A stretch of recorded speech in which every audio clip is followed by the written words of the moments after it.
All right, what's up, guys? So I've had a ton of questions about basically how to set up the front squat. So how to actually get in position. This video will not cover the mechanics of the front squat. So again, if you're looking for that video, that's going to be a different video. But this will go into detail, again, over the three most common grips that people are going to have for this. Most importantly, give you some concepts. So where do you actually want the bar? What is the purpose of your grip? How do you make sure that you have it in the right place? What are some considerations for the different grip? And then from there, obviously once you have that set up right, then squat mechanics are a different thing. So hopefully this will help you guys answer some questions of how do I get into a good position? How do I make sure that I have the right position? How do I keep it stable throughout the lift? And again, going through some of the most common options. So as always, hope you guys enjoy this video after the talking and the good stuff. And if you think it's pretty good, don't forget to do the YouTube thing, like, subscribe, share, all that good stuff. And if you have questions after the video, hit me down below.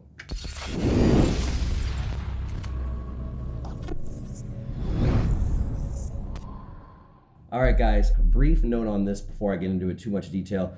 In almost every way, shape, or form for a quad dominant squat, a safety squat is going to be better. Depending on your bar, you can basically have that center of mass of the bar line up in the same position you would have for a front squat. And for pretty much every single human being, this is just a little bit more of a comfortable, stable position. So it really alleviates everything with the grip. All that being said is torque to everything between the bar and your legs doesn't really change that much and really shouldn't be that much of a challenge. I've heard people say, well, front squats aren't a good exercise because of the challenge or the torque that occurs basically at upper back. I don't know why people focus on the upper back. Maybe don't look at erectors or whatever else. But if people that said that extended that logic through every exercise, fine, I'd give them a pass. But people that say that will also do things like back squats still, will do things like RDL variations. And if you're doing an RDL variation, there's way more torque demands on your entire back, top to bottom, comparatively to a front squat. So you could say, okay, well, I would never do an RDL for a hip exercise because there's basically too much stuff being challenged in between. So again, I don't agree with that in any way, shape, or form, what's being said here. Same for RDLs. I think RDLs can be a great hip exercise. Is there challenge on everything between the bar and your hips, on your erectors? Absolutely. But you can build capacity of those muscles as well too, and it turns into a good hip exercise. So same thing here. The moment arm, again, compared to what you might have with an RDL to all of your, especially the base of your erectors on up to the top. Here, the moment arm basically to your upper back and down through your erectors is relatively small. So again, same as anything else, once you get comfortable with the grip, if you just build capacity, I think it can actually be an excellent quad exercise. So the thing that people mess up though is people say, oh, I really have a hard time holding the bar in place. The number one thing that people mess up is they don't have the bar set in the right place and in the first place.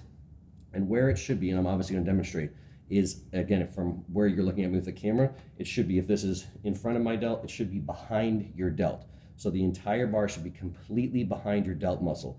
It should not be on your delt muscle in any way, shape, or form. The further you move that bar down your arm, people say, oh, I feel like my arms are falling. If it's actually a challenge at the GH joint, that's your problem. It should basically be resting on or slightly behind your GH joint. There should actually be no challenge from your delt muscles or anything that actually moves your arm, anything that pulls your shoulders into flexion. There should be no challenge from those muscles because the load is behind it. Now, again, is there going to be challenge of the load pulling you like this, pulling you into thoracic flexion? Yes, so your thoracic extensors have to be strong to obviously maintain that position, but there shouldn't be any challenge really at your shoulder joints. There shouldn't be any challenge of trying to keep your arms up if you have the bar in the right spot. So the bar is going to sit behind your shoulder joint. And then obviously with all safety in the world, this is how I do it. If you're not coordinated enough to do this, don't do it. The bar should be as close as possible to your throat. So basically the divot of where the bar should sit, 99% of the challenge of keeping the bar in place should just be finding the right divot, the right spot, pretty much right up against your throat, right kind of along your collarbone, and sitting basically right in this divot that is hopefully made from some delt muscle, and behind that, and then kind of right across again, right up there. What your hands are for is to keep the bar from rolling. You shouldn't require much force from your hands. So your hands are doing very, very little. Depending on the grip, and what the grip I think most people should do is really the bar will keep, your hands will keep the bar from being uncomfortable on your throat. So again, even though I said as close as possible to the throat, it shouldn't be pressing on your throat. So again, if you're choking, then you need to adjust your grip so that's not happening. So again, 99% of the load of the bar is just basically resting in place in that divot. It's going to be a big challenge on your upper back muscles to keep it in place, but it shouldn't be a challenge from your arms. It shouldn't be a challenge in your hands. They're just keeping that bar from really pressing too hard into your throat. So the test for this is like, how do I know if I have the right position? And for the record, first off, I'm standing backwards in the rack so you guys can see this better. If you're the type of person that unracks this way and then walks backwards in the rack to re-rack it, you've got a whole lot of other problems to deal with that I'm not qualified to help. So for the love of all things holy, walk backwards out of the rack. And when you're done and fatigued from a set, walk forward into the rack. This is purely for demonstrating purposes. So again, I like to look in the mirror obviously, but you can figure this out as well too, to first and foremost, make sure the bar is as even as possible. And I'll show you how to make quick adjustments if it's not, because that's one of the biggest things is if the bar's not even, then you're fighting lopsidedness the whole time and can't focus on upper body. So I literally take the bar directly against my throat. I'm gonna show you the grip that I recommend for most people. Is this gonna be this cross arm grip? But before you do any grip, to determine if you have the right position, do like this zombie hand thing. So raise your arm up. You're gonna be a little bit protracted. No, there's nothing inherently evil about being slightly protracted. Have that delt in front of the bar and see if you can lift it up and hold it there. So can I lift it up? You can see it's a little uneven. Can I lift it up and hold the bar there? So if you can hold the bar there, man, it's weird walking forward out of the rack. So if you can hold the bar there, that means you've got the right position. This should be actually, despite what it looks like, relatively comfortable, aside from the fact that it's pressing slightly on my throat. But there's no challenge here. This isn't like I'm doing a delt raise to hold it. My delt is in front of the bar. It's sitting nicely in that divot and holding it in place there. Now, if you know you've got the right position, then you're just gonna cross your hands.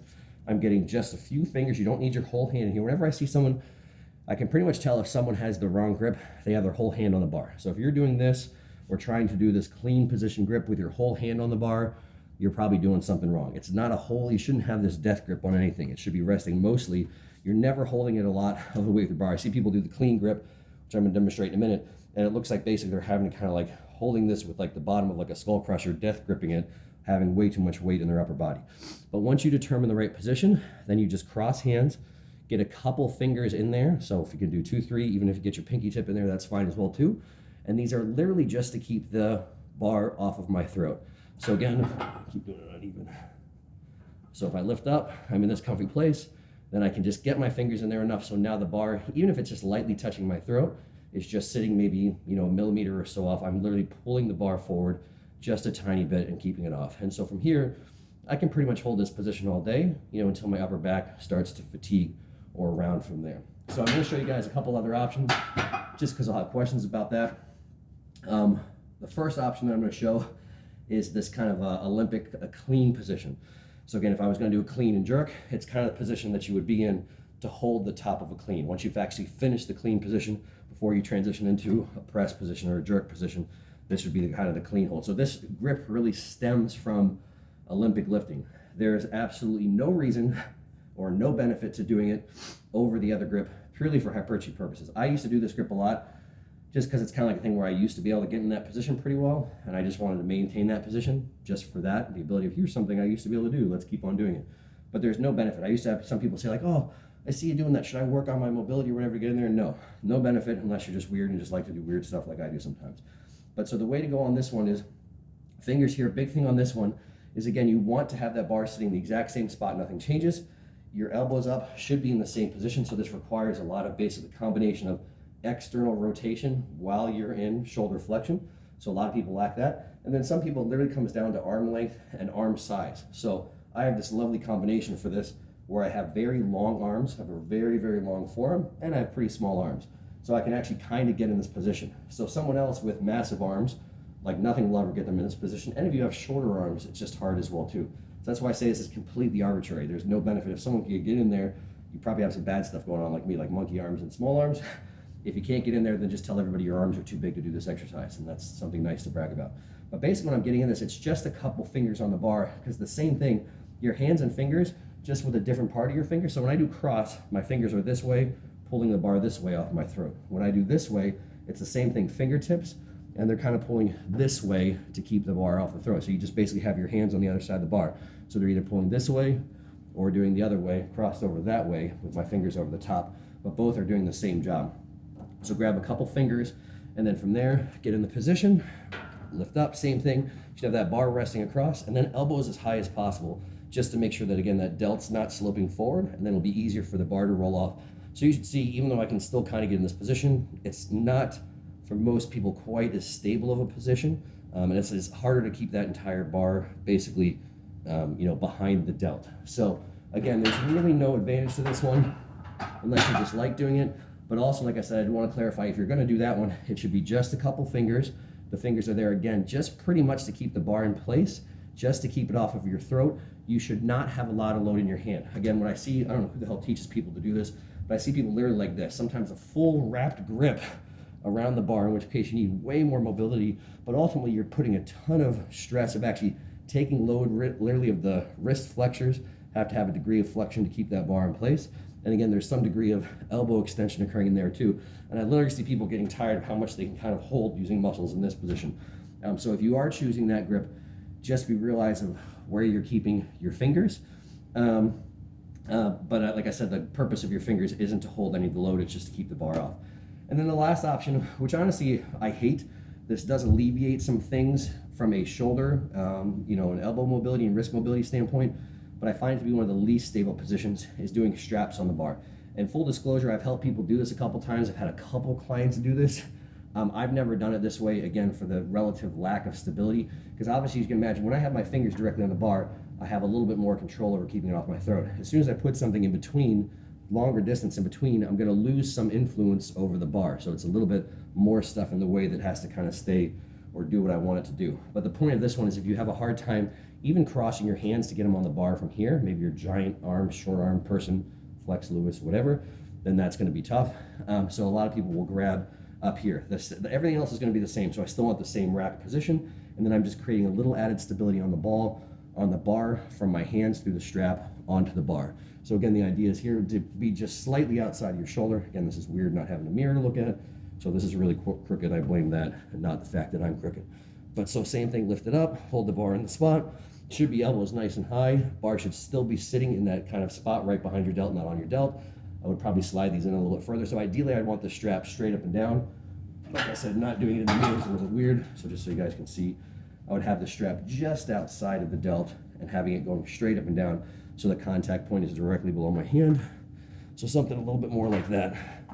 And this can be a fine option. So like I said, I don't love it because, again, I have a little less control over the bars from my hands and fingers.